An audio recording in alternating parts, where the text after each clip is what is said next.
Bem-vindos ao Politeia. Eu sou o Rodrigo Couto e hoje, no curso História da Liberdade, Protágoras.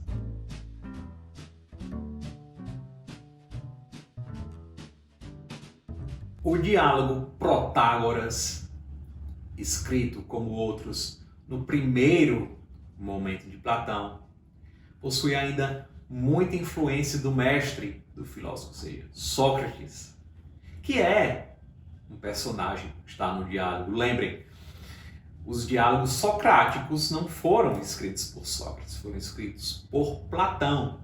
E como mencionei anteriormente, isso cria inclusive o problema socrático, qual seja, o de saber que quais ideias seriam originalmente de Sócrates e quais ideias seriam de Platão, que apenas se vale da figura Sócrates para expressar essas ideias. E aí que está, do Protágoras, isso fica claro.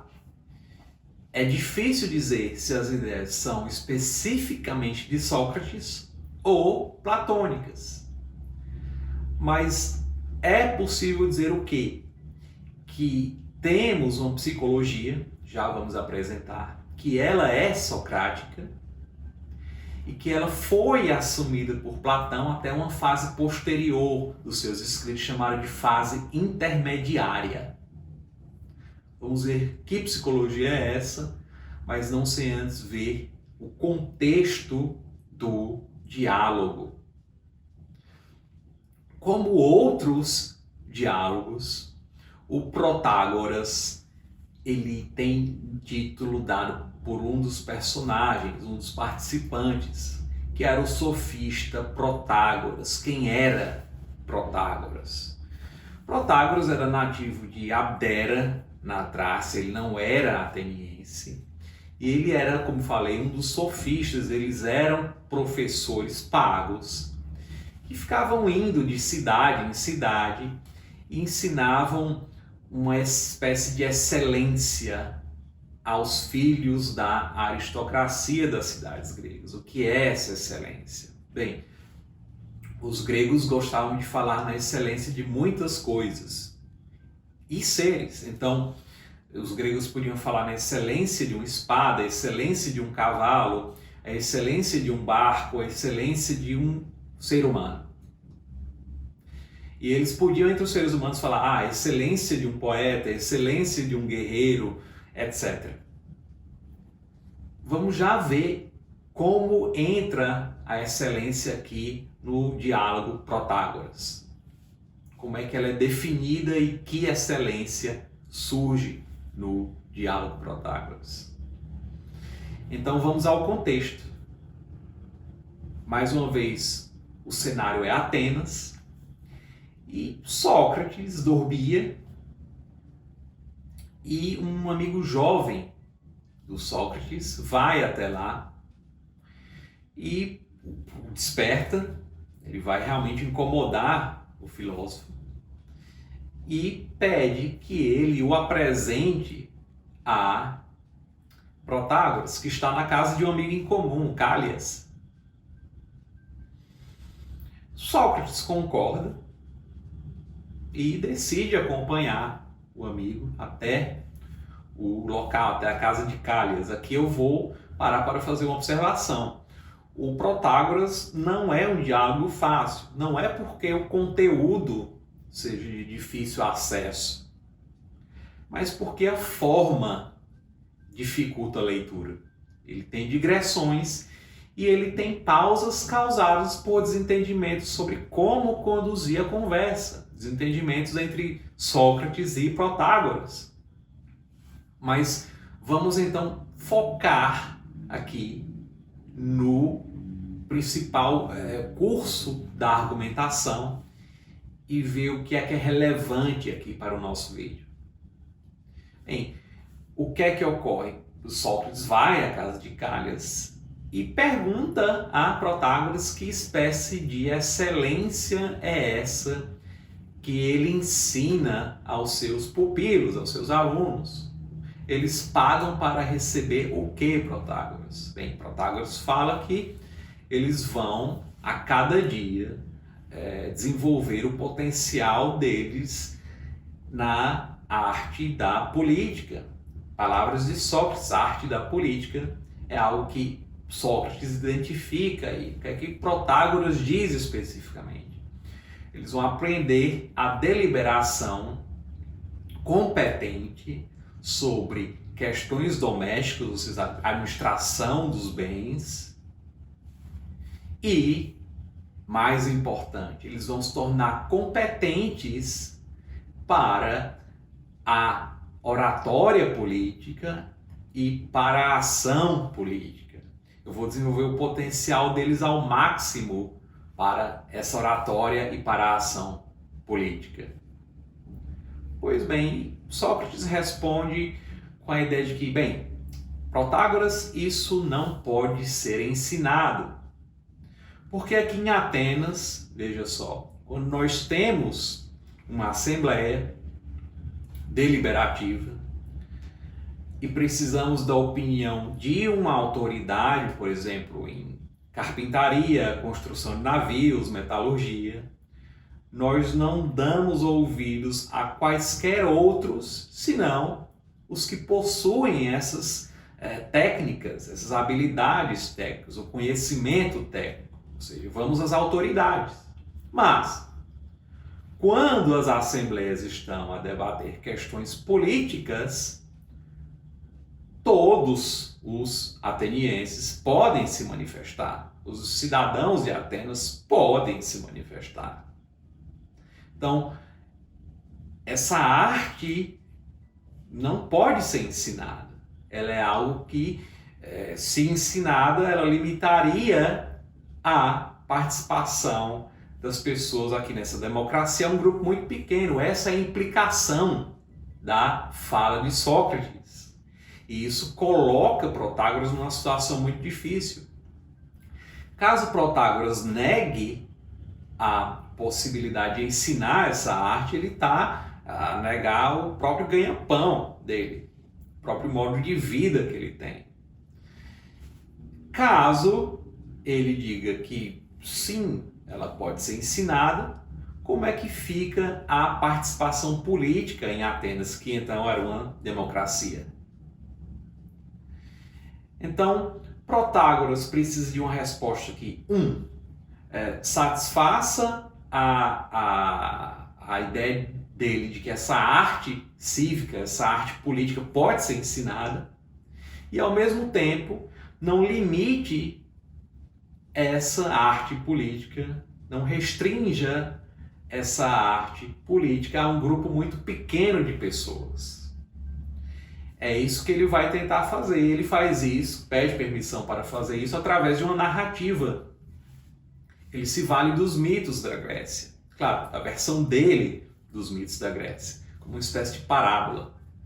O que é que ele diz a Sócrates? Veja, Sócrates, quando os animais foram criados, eles receberam adaptações úteis ao ambiente. Então, os animais possuem, por exemplo, uma pelagem densa, eles podem ser rápidos e, quando são rápidos, são fracos, eles podem ser fortes, mas quando são fortes, em geral, são lentos. Alguns deles possuem garras, outros possuem armaduras naturais. O ser humano nasceu nu, ele nem pelagem tem. Então, Prometeu, o Deus Prometeu, decidiu, na verdade, Prometeu um herói, uma espécie de herói da cultura grega. Ele traz inovação para os seres humanos. Como é que ele fez isso? Prometeu foi à oficina de Atenas e Hefesto e roubou as técnicas. E ao distribuir essas técnicas, saberes técnicos, ele não os distribuiu para todos os homens. Você não precisa, essa é a implicação da fala de Protágoras, você não precisa ter uma cidade inteira de médicos, você não precisa ter uma cidade inteira de flautistas, uma cidade inteira de construtores de navios. Você precisa de diversas técnicas. E é por isso que a distribuição não foi uniforme. Mas a questão é, a simples distribuição de técnicas não era suficiente para garantir a vida em sociedade. No caso, estamos a falar da Grécia, então a vida na cidade. Então Zeus, rei dos deuses, decide o seguinte, que vai dar aos seres humanos uma espécie de senso moral e um senso de justiça, sem os quais a vida na cidade não é possível. Mas Zeus, diferentemente de Prometeu, decidiu dar algo desse senso de moral, algo desse senso de justiça a todos os homens. Por quê? Porque, vejam, se você tem um médico numa cidade grega, é possível a vida na cidade grega ainda. Você tem um construtor de navios, é possível ainda a vida. Se você tem um arquiteto, é possível a vida. Então você não precisa de uma distribuição universal dos saberes técnicos. Mas se você tem apenas um grupo muito restrito de pessoas com senso moral, ou seja, com consciência e com um senso de justiça, a vida na cidade não é possível. Então Zeus distribuiu de forma uniforme o senso moral. E Zeus distribuiu de forma uniforme o senso de justiça. Vejam, por distribuição uniforme, Protágoras não deseja defender que todos nascem com senso moral, com senso das normas morais, das regras da cidade, do decoro, etc. Nenhum conhecimento das leis, no caso da justiça. Não é isso que ele quer dizer. Protágoras apenas diz que as pessoas nascem com capacidade ou potencial para o senso moral e capacidade ou potencial para desenvolver o senso de justiça. Então, você tem algo disso em todas as pessoas, já que elas vivem em uma cidade e receberam isso dos seus pais, da própria cidade, que tem funções pedagógicas. E, ao mesmo tempo, elas podem apreender isso como alguém aprende uma arte técnica, um saber técnico, como a metalurgia ou a construção de navios.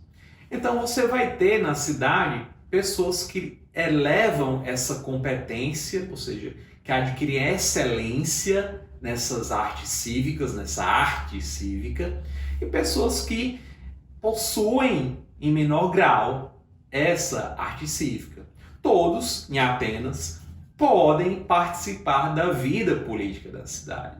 Alguns são melhores e alguns não. Essa é a única diferença. Então, Protágoras consegue satisfazer as duas condições para responder bem o questionamento de Sócrates. E, conhecendo Sócrates, muitos podem achar, bem, Sócrates não concorda com isso, porque é Sócrates, ele não concorda com os debatedores, com os outros protagonistas dos diálogos. Nesse caso, não. Sócrates admite a resposta, a qualidade da resposta de Protágoras. E mais, em nenhum momento Platão, que é o autor do diálogo, mostra uma refutação socrática do argumento de Protágoras. Isso parece ou pode significar que Platão desejava que o público leitor, os leitores do Protágoras, compreendessem e aceitassem esse argumento. Na pior das hipóteses, o argumento simplesmente não é refutado.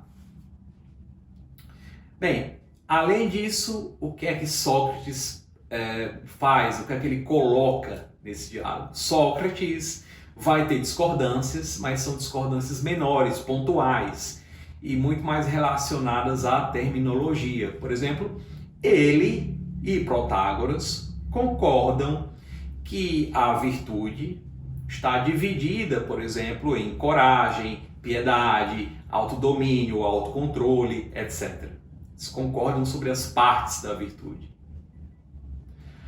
Mas eles não concordam sobre a relação que existe entre essas partes. Então eles vão debater sobre isso e chegam ao problema da coragem, que aparece em outros diálogos também platônicos. E por que é relevante aqui o problema da coragem? Porque ela nos permite acesso à teoria psicológica de Sócrates, que está em outros diálogos. O que é essa teoria psicológica? O que é que ela nos diz? Ela nos diz o seguinte, que para Sócrates, o ser humano, ele erra não por ser movido por desejos ou paixões ou apetites que turvam a nossa razão. Esse era o entendimento popular na Grécia do período. O ser humano em Sócrates só erra por ignorância. Então Sócrates reduz a alma humana ao elemento intelectual, à parte intelectual. Então o ser humano erra por desconhecimento ou ignorância. Quando ele sabe aquilo que é realmente vantajoso, que traz vantagens pessoais, ele vai fazer um cálculo de vantagem, dessas vantagens, e vai agir segundo o próprio bem. O que é que isso tem a ver com a coragem? Bem, a coragem apenas existe em Sócrates quando o sujeito tem conhecimento dos riscos envolvidos em uma situação. Sem esse conhecimento não se trata de coragem, mas um ato temerário. Então Sócrates, a partir da ideia de coragem, vai definir virtude como algo que se relaciona ao conhecimento. Pois bem, por que isso é importante? Por que as considerações do Protágoras são importantes? Vejam, se você segue ou aceita a teoria psicológica do Sócrates, nesse momento, aparentemente, essa teoria era assumida por Platão, um discípulo, como um discípulo faria de Sócrates. Você pode questionar, e aqui nós saímos do contexto histórico e retornamos aos problemas perenes da organização da vida humana em sociedade. Você aceita a psicologia do Sócrates, você pode questionar se um ato livre depende ou não de conhecimento, ou que conhecimento, porque Sócrates diz que erramos por ignorância, e então podemos considerar que ignorantes, como ignorantes, somos ou não livres? É uma pergunta que aparece a partir do Protágoras. Então, na ignorância, somos livres ou não? E, além disso, se você rejeita a psicologia do Sócrates, você pode questionar se nós somos livres quando paramos para satisfazer os nossos apetites. O Platão, posteriormente, vai abandonar essa leitura perfeitamente intelectual do espírito humano, da psicologia humana. Isso vai ocorrer de forma decisiva na República, que é um diálogo posterior, uma obra posterior de Platão. Mas aqui, aparentemente, não, ele aceita essa descrição da psicologia humana. Mas é que tá, você é livre quando você segue a parte racional, que é uma negativa da psicologia de Sócrates, ou você é livre quando você satisfaz os seus apetites. É outra pergunta que, embora não respondida aqui no diálogo, ela se torna possível a partir dessa psicologia socrática e que vai aparecer em muitos outros vídeos, não só dedicados a Platão, mas dedicados ao problema da liberdade. Então vejam, muitas vezes um texto do nosso cânone de pensamento político, jurídico, etc., é importante não porque ele oferece respostas, mas porque ele apresenta problemas perenes, problemas que dizem respeito a toda a experiência humana em todos os tempos. Para ter acesso aos vídeos futuros do curso História da Liberdade, vídeos, como falei, nos quais vai retornar esse problema socrático da razão, o problema socrático dos apetites e da liberdade. Lembre-se de se inscrever no canal, ative o sininho para receber as notificações. Claro, deixe o seu comentário, sugestões, críticas e até a próxima. Tchau, tchau!